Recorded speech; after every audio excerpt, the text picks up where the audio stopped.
mí me gustan los balances.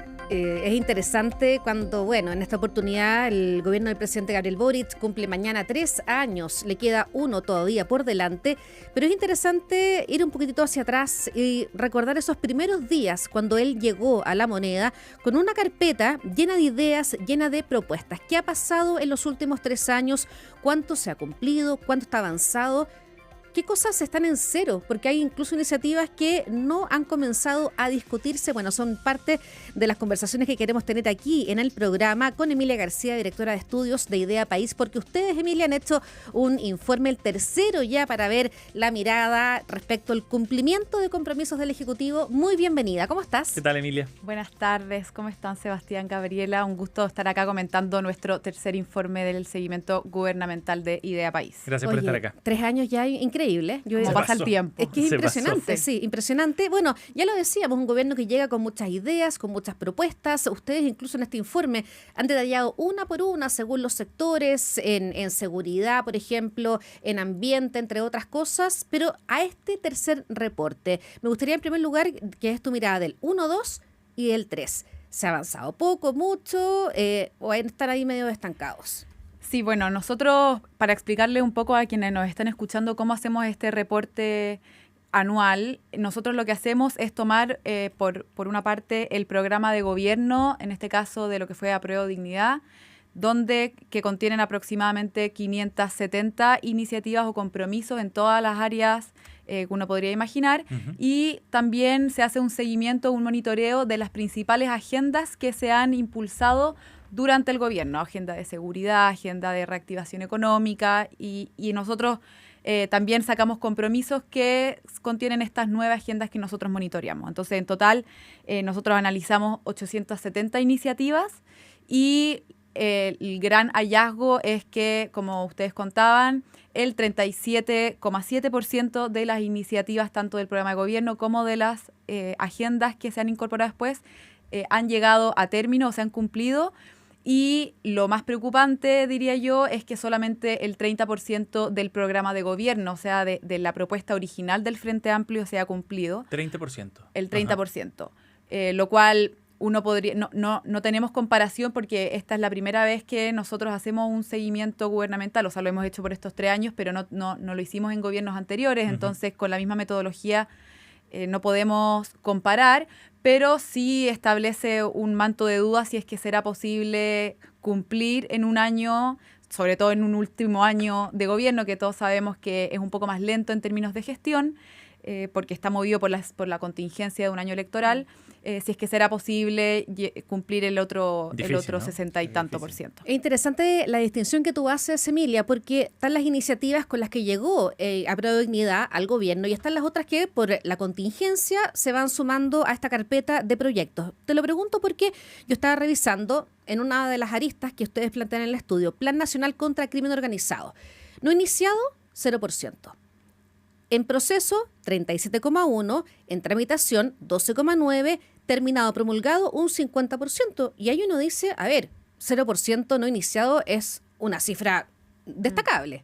Sí, efectivamente, en comparación con otras áreas que podrían ser de interés, el gobierno ha demostrado un alto nivel de cumplimiento en la agenda de seguridad, pero ahí lo interesante también de analizar es que el 72,2% de las medidas de seguridad vienen de las agendas que se han implementado una vez que ya asumieron en este gobierno. O sea, en la marcha. Exactamente. Casi cerca de un 28%, que es muy poco, eran medidas que estaban contenidas en el programa de gobierno. Entonces, eso un poco viene a validar quizás la teoría o la hipótesis de que en un origen, sobre todo en campaña, el tema de la seguridad y también el tema económico no eran una prioridad para este sector político, y que en el fondo la realidad los obligó a adaptar un poco su programa de gobierno y a incorporar nuevas iniciativas que tienen que ver con estas dos crisis que son súper importantes, pero efectivamente en esta área, sobre todo de seguridad, tienen, en comparación con las otras áreas, tienen un alto porcentaje de cumplimiento. Emilia, cuando se habla del cumplimiento, ¿cómo se definen esos cumplimientos? Digamos, ¿es un proyecto de ley enviado, un proyecto de ley aprobado, un objetivo que quizás no necesitaba proyecto de ley, pero que se cumplió? ¿Cómo? Sí, nosotros estas 870 iniciativas o compromisos que monitoreamos las dividimos en dos. Las que son de tipo legislativa, que necesitan en el fondo alguna tramitación en el Congreso, ya sea desde ingresar un proyecto de ley o poner urgencia legislativa o indicaciones también de ley, etcétera.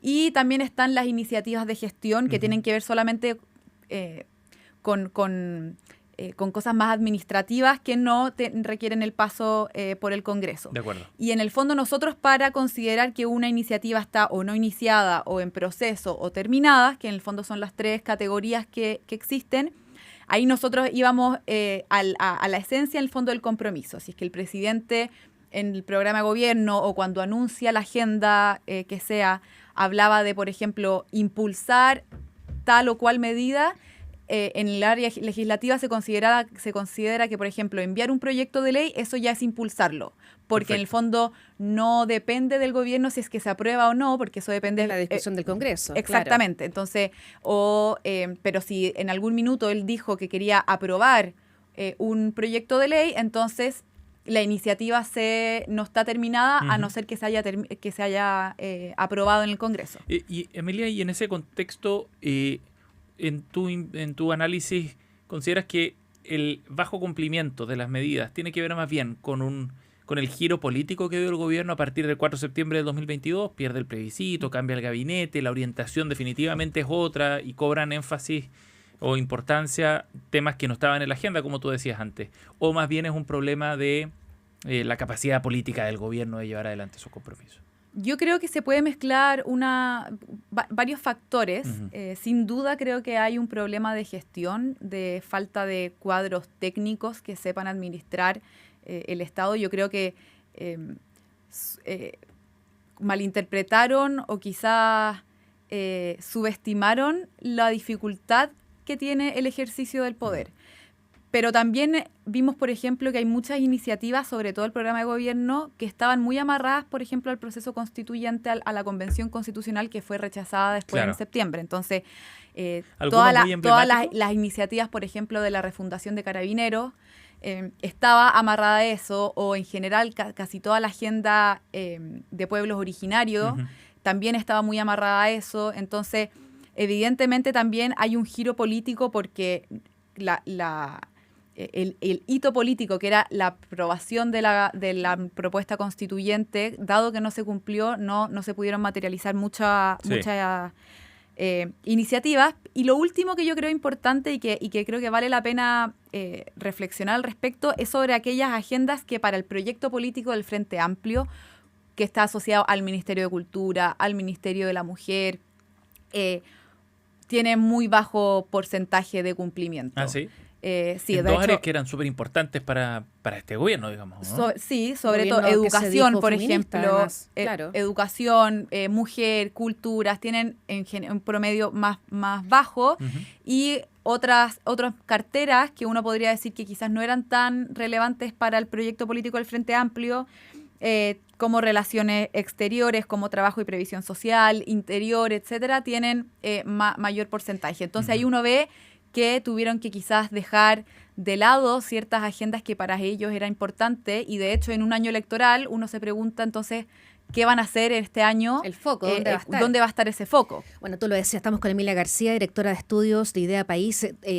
Tú lo comentabas también al inicio, cuando hay un gobierno que tiene una agenda y luego en la marcha tiene que cambiarla en forma importante, sobre todo pensando en el tema de la seguridad pública, que ha sido los 3 años, bueno, ya hace más años, pero por lo menos estos 3 años de gobierno, la principal preocupación de la ciudadanía, y se mantiene, número uno. Y uno dice, vienen ahora años de elecciones y seguramente va a ser el caballito de batalla, quién ofrece más, qué medida será peor o mejor.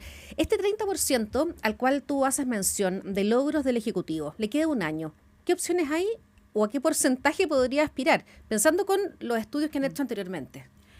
Yo creo, como les decía antes, que este último año de gobierno, dado que es un año electoral, el proyecto político del Frente Amplio va a tener que va a hablarle a sus bases, porque si es que pretende tener algo así como una continuidad, va a tener que reanimar a las bases que hace 3 años lo apoyaron. Entonces, yo creo que en ese sentido van a tener que volver a ponerle prioridad a las agendas que eran importantes para ellos, que tienen que ver con mujer, con cultura, con educación.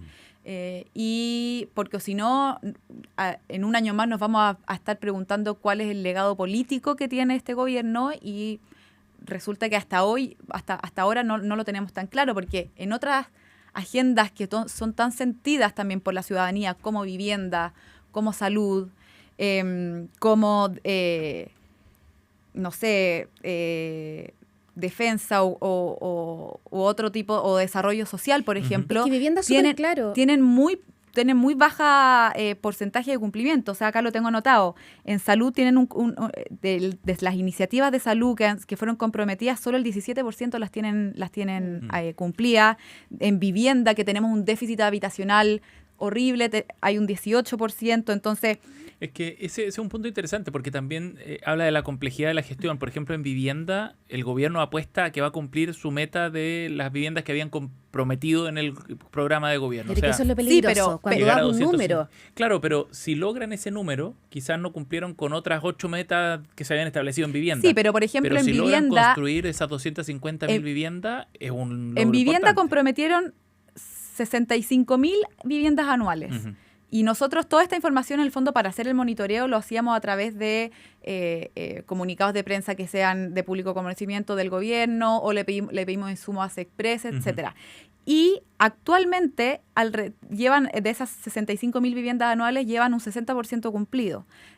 O sea, estamos hablando que un 40% todavía falta por construir. No sé si es que en el fondo se podrá construir, o es realista pensar que lo van a alcanzar a terminar. Entonces, no, solo digo que a veces el gran objetivo que se plantean en algún área en particular es muy relevante, y puede que cumplan solo 2 objetivos de 10, pero si esos 2 son muy significativos, como construir 250.000 viviendas. Sí, pero igual me parece que haber comprometido entonces 10 iniciativas que terminan siendo poco realistas, sobre todo en un año electoral, creo que es un aprendizaje para la clase política. O sea, ahora que sabemos que tanto en la oposición como en el oficialismo ya se están armando grupos para formar un programa de gobierno, me parece que este insumo sobre todo es muy relevante para ellos, porque creo que la ciudadanía ya está lo suficientemente frustrada como para seguir escuchando listas de supermercado que finalmente no se cumplen ni siquiera en un 50%. Emilia, en ese punto, me imagino que hay pendientes urgentes en esta lista de propuestas del gobierno, y también de las ideas que han ido surgiendo con el paso de los meses, ¿o no?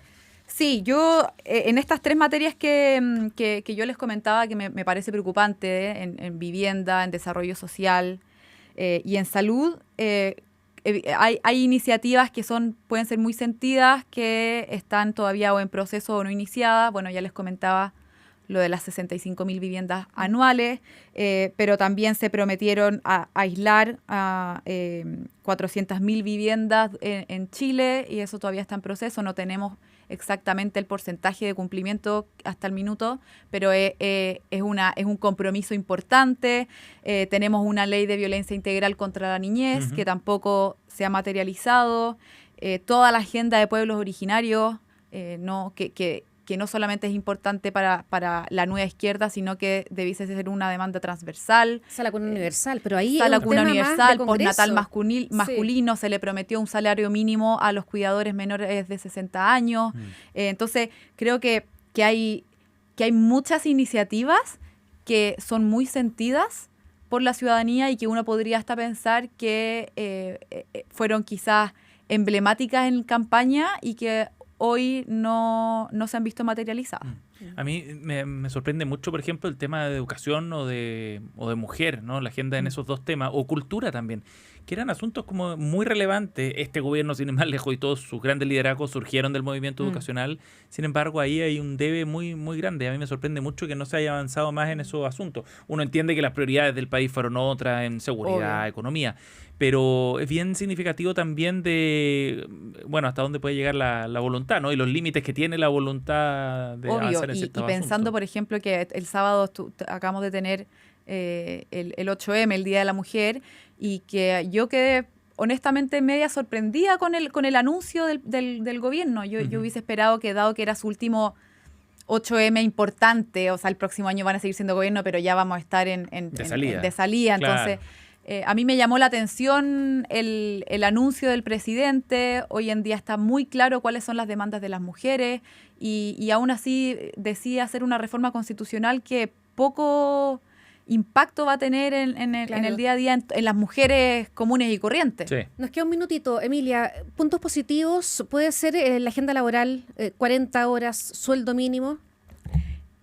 Sí, puntos positivos, de todas maneras, Relaciones Exteriores tiene un alto nivel de cumplimiento, Ministerio de Agricultura, del Trabajo, de Hacienda, así que sin duda también hay iniciativas que recoger, pero yo creo que el foco, la preocupación ya con 3 años de gobierno y con uno que queda, en realidad el déficit.